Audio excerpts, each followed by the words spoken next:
بسم اللہ الرحمن الرحیم۔ اداریہ، مگر شرط اس کی اطاعت گزاری۔ روزنامہ الفضل انٹرنیشنل، جمعرات 13 اپریل 2023۔ کوئی 125 سال پہلے کا ذکر ہے کہ ایک درویش نے شہر لاہور میں واقع کتب خانے میں موجود کتاب میں ایک نایاب حوالہ دریافت کیا۔ وطن جا کر اس نے جب اپنے مرشد سے اس کا ذکر کیا تو انہوں نے فرمایا کہ وہاں سے وہ کتاب لے آئیں۔ چنانچہ درویش نے دوبارہ لاہور کا سفر اختیار کیا۔ جب کتب خانے پہنچا تو شومی قسمت کہ کتاب کا نام ہی ذہن میں نہ رہا۔ ہر چند تلاش کیا مگر کتاب نہ ملی۔ وہاں کے منتظم سے کتاب کا نفس مضمون بیان کر کے مدد چاہی تو اس نے بھی عذر کر دیا۔ ناچار واپس آ کر مرشد سے صورتحال بیان کر دی۔ ابھی اس واقعے کو کوئی 1 ہفتہ گزرا ہوگا کہ حضرت نے درویش کو فرمایا کہ صاحب آپ پھر جائیے، اب کہ وہ کتاب آپ کو مل جائے گی۔ درویش بھی سعید فطرت تھا، بلا توقف حکم کی اطاعت میں لاہور روانہ ہو گیا اور اسی کتاب خانے جا پہنچا۔ اس نے یہ نہیں سوچا کہ کتاب کا نام بھی یاد نہیں اور بظاہر صورتحال پچھلے سفر سے کچھ مختلف بھی نہیں کہ اس کے ملنے کی کوئی آس، کوئی امید نظر آتی ہو۔ ایسے میں خواہ سفر کی صحبت اٹھانے کا کیا فائدہ۔ وہاں پہنچ کر منتظم سے سلام دعا کی اور اس کے میز پر پڑی ایک کتاب کو بے دھیانی میں اٹھا کر کھولا تو پتہ چلا کہ مطلوبہ کتاب اس کے ہاتھ میں ہے۔ اس خدائی تصرف کو دیکھ کر درویش ششدر رہ گیا۔ منتظم سے ماجرا بیان کیا تو وہ بھی حیران ہو کر کہنے لگا کہ جناب اگر آپ کچھ دیر پہلے آتے تب بھی آپ کو یہ کتاب نہ ملتی، کیونکہ ابھی باہر سے آئی ہے، اور اگر ذرا ابھی دیر کے بعد آتے تب بھی یہ کتاب آپ کو نہ ملتی، کیونکہ میں اسے فوراً اس کی جگہ پر رکھوا دیتا۔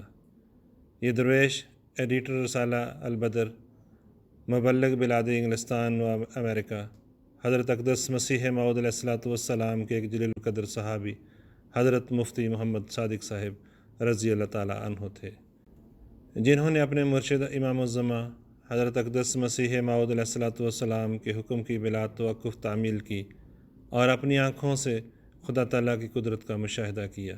اللہ تعالیٰ اطاعت کو ایک بہت بڑی خوبی قرار دیتا ہے۔ 3 لفظی حکم میں اس وراء الورا ہستی نے گویا انسان کو دنیا و آخرت سنوارنے اور ایک بے مثال معاشرے کے قیام کی کلید عطا فرما دی۔ اے وہ لوگو جو ایمان لائے ہو، اللہ کی اطاعت کرو اور رسول کی اطاعت کرو اور اپنے حکام کی بھی۔ اس دنیا اور ہفت آسماں میں جو بے مثال نظام قدرت جاری ہے، اس کے پیچھے بھی تو اس کے بنانے والے کی اطاعت کار فرما ہے۔ ثم استوى إلى السماء وهي دخان فقال لها وللأرض ائتيا طوعا أو كرها قالتا أتينا طائعين، کہ پھر وہ آسمان کی طرف متوجہ ہوا اور وہ دھواں تھا، اور اس نے اس سے اور زمین سے کہا کہ تم دونوں خوشی سے یا مجبوراً چلے آؤ۔ ان دونوں نے کہا ہم خوشی سے حاضر ہیں۔ حضرت عبداللہ بن عمر رضی اللہ تعالیٰ عنہ سے روایت ہے کہ رسول اللہ صلی اللہ علیہ وآلہ وسلم نے فرمایا، علی المرء المسلم السمع والطاعة فيما أحب وكره إلا أن يؤمر بمعصية فإذا أمر بمعصية فلا سمع ولا طاعة، یعنی مسلمان پر سننا اور اطاعت کرنا فرض ہے، خواہ وہ امر اسے اچھا لگے یا برا، سوائے اس کے کہ اسے کسی ایسی بات کا حکم دیا جائے جس میں خدا اور رسول کی نافرمانی ہو۔ اگر اسے ایسی نافرمانی کا حکم دیا جائے تو پھر اس پر کان نہیں دھرنا اور اطاعت نہیں کرنی۔ جو لوگ اللہ تعالیٰ، اس کے رسول اور حکام کی اطاعت نہیں کرتے، شرعی، اخلاقی اور ملکی قوانین کی پاسداری نہیں کرتے، وہ نقصان اٹھاتے ہیں۔ فرمایا، جس دن ان کے چہرے جہنم میں اوندے کیے جائیں گے، وہ کہیں گے اے کاش ہم اللہ کی اطاعت کرتے اور رسول کی اطاعت کرتے۔ خدا تعالیٰ مومنین کے بارے میں فرماتا ہے کہ وہ اللہ اور اس کے رسول کی باتوں کی نہ صرف اطاعت کرتے ہیں بلکہ سنتے ہی ان کی اطاعت بجا لاتے اور اس کے نتیجے میں اپنے رب کی بخشش کے طلبگار ہوتے ہیں۔ چنانچہ ہم دیکھتے ہیں کہ جو لوگ سنتے ہی اطاعت کرنے میں لگ جاتے ہیں اللہ تعالیٰ ان کے لیے سہولتیں پیدا کرتا چلا جاتا اور انہیں بامراد کرتا ہے۔ حضرت ابوبکر صدیق رضی اللہ تعالیٰ عنہ کو جیسے ہی کسی نے خبر دی کہ ان کے عزیز دوست نے نبوت کا دعویٰ کر دیا ہے تو انہوں نے دیر نہ لگائی اور فوری طور پر ایمان لے آئے اور ہمیشہ سمعنا و اطعنا کا بے مثال نمونہ قائم فرمایا۔ حضرت عمر فاروق، حضرت عثمان غنی، حضرت علی المرتضیٰ و صحابہ کرام رضوان اللہ علیہم اجمعین روحانی آسمان پر ستاروں کی مانند اسی لیے چمک رہے ہیں کیونکہ انہوں نے اللہ اور رسول کی بلا عذر اور فوری اطاعت کو اپنا حرز جان بنا رکھا تھا۔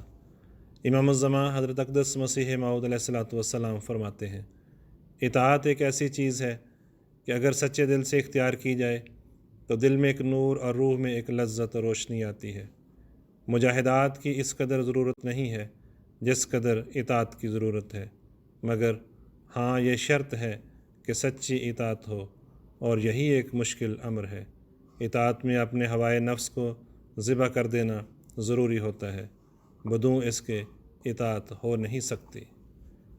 دور آخرین میں بھی ہمیں اطاعت کے ایسے نمونے ملتے ہیں کہ دور اول کے صحابہ کی یاد تازہ ہونے لگتی ہے۔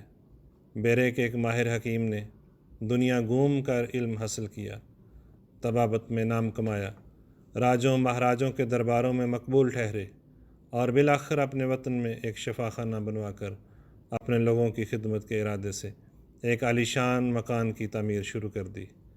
سمانے عمارت لینے لاہور گئے تو سوچا کہ قادیان نزدیک ہے، امام وقت سے بھی ملاقات کر لیں۔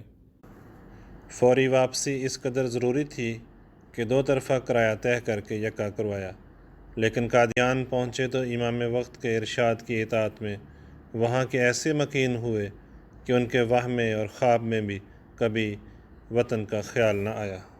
اکتوبر 1905 میں حضرت اقدس علیہ الصلوۃ والسلام حضرت ام المومنین رضی اللہ عنہا کو رشتہ داروں سے ملانے دہلی تشریف لے گئے، جہاں حضرت میر ناصر نواب صاحب بیمار ہو گئے۔ حضرت اقدس علیہ السلام نے حضرت مولوی صاحب رضی اللہ تعالیٰ عنہ کو بلانے کے لیے تار دلوا دیا۔ تار لکھنے والے نے غالباً اپنی طرف سے بلا توقف کے الفاظ لکھ دیے۔ جب حضرت مولوی صاحب رضی اللہ تعالیٰ عنہ کو یہ تار قادیان پہنچا تو آپ اپنے مطلب میں تشریف رکھتے تھے، یہ کہتے ہوئے فوری اٹھ کھڑے ہوئے کہ حضرت صاحب نے بلا توقف بلایا ہے، اور وہیں سے دہلی کے لیے روانہ ہو گئے۔ نہ گھر گئے، نہ لباس بدلا اور نہ بستر لیا۔ جیب میں ریل کے کرائے کی رقم بھی نہ تھی۔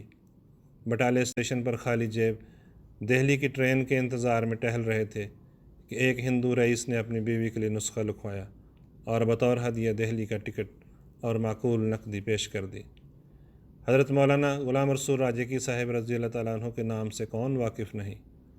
آپ حیات قدسی میں تحریر کرتے ہیں کہ ایک مرتبہ ان کی اہلیہ کہہ رہی تھی کہ گھر کی ضروریات کے لیے رقم نہیں، بچوں کی تعلیمی فیس بھی عطا نہیں ہو سکی کہ اس دوران دفتر نظارت سے انہیں دہلی اور کرنال تبلیغی سفر پر جانے کے لیے بلاوا آ گیا۔ آپ نے سلسلے کی اطاعت میں اپنی اہلیہ کو دور اول کے صحابہ کی قربانیاں یاد دلائیں اور خدا تعالیٰ کے حضور دعائیں کرتے ہوئے گھر سے نکلے ہی تھے کہ اللہ تعالیٰ نے 100 روپے کا انتظام کر دیا اور تمام حاجات پوری ہو گئیں۔ حضرت مرزا طاہر احمد صاحب خلیفۃ المسیح الرابع رحمہ اللہ تعالیٰ کراچی میں تھے کہ آپ کو حضرت خلیفۃ المسیح الثالث رحمہ اللہ تعالیٰ کا پیغام ملا کہ فوری طور پر ڈھاکہ بنگلہ دیش روانہ ہو جائیں کیونکہ وہاں پر جماعت کے حالات ٹھیک نہیں ہیں، وہاں جا کر ان کی رہنمائی کریں۔ ڈھاکہ جانے کے لیے ہوائی جہاز کا پتہ کیا گیا تو معلوم ہوا کہ کوئی جگہ نہیں ہے۔ چانس پر ٹکٹ لے کر ایئرپورٹ پہنچ گئے۔ انتظامیہ نے کہا کہ آج تو سیٹ ملنا ممکن ہی نہیں کیونکہ آپ سے پہلے چانس کی کافی سواریاں موجود ہیں۔ اگر بالفرض جہاز میں کوئی سیٹ نکل بھی آئی تو پہلے ان کی باری آئے گی۔ کچھ دیر انتظار کے بعد انتظامیہ نے اعلان کر دیا کہ ڈھاکہ جانے والا جہاز روانگی کے لیے تیار ہے، جس پر وہ تمام لوگ جو چانس کے پر جانے کے لیے آئے تھے مایوس ہو کر واپس چلے گئے، مگر حضرت صاحب اس یقین کے ساتھ وہاں موجود رہے کہ یہ جہاز مجھے ضرور لے کر جائے گا، کیونکہ خلیفہ وقت کا منشا یہ ہے کہ میں فوراً ڈھاکہ جاؤں۔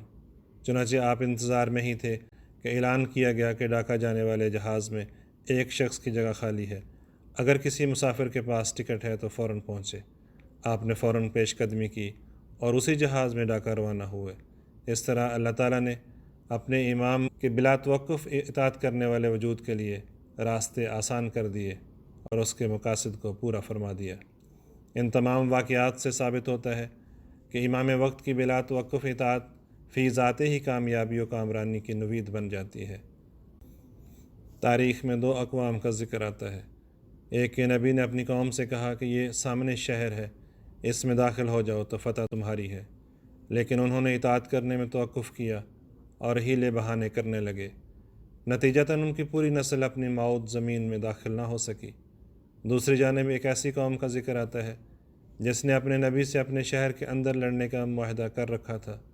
شہر سے کوئی 100 میل دور ایک مقام پر جہاں اس نبی کو بے سر و سامانی کی حالت میں جنگ درپیش ہوئی تو اسے انصار مدینہ کی بابت کچھ فکر دامنگیر ہوئی۔ مشورہ مانگا تو انصاری سردار سعد بن معاذ رضی اللہ تعالیٰ عنہ نے اپنی قوم کی نمائندگی میں کامل اطاعت کا یقین دلایا اور پھر مثالی انداز میں اطاعت کا جوا اپنے کندھوں پر رکھ کر دکھایا۔ پھر دنیا نے دیکھا کہ جتنے سال قوم موسیٰ صحرا میں سرگرداں پھرتی رہی، اتنے سالوں میں مسلمان معلوم دنیا کے متعدد حصے کو زیر نگیں کر چکے تھے۔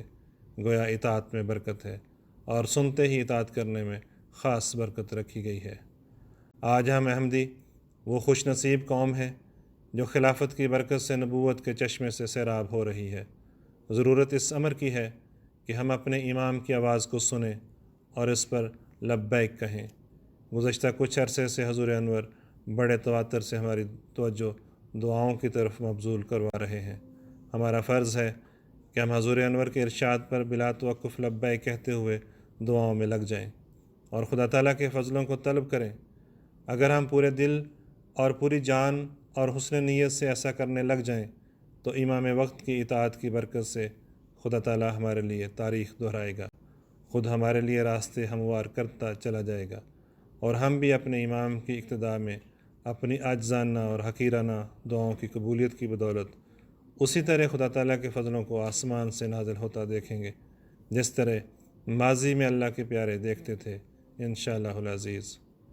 خدا کا ہے وعدہ خلافت رہے گی، یہ نعمت تمہیں تا قیامت ملے گی، مگر شرط اس کی اطاعت گزاری، رہے گا خلافت کا فیضان جاری۔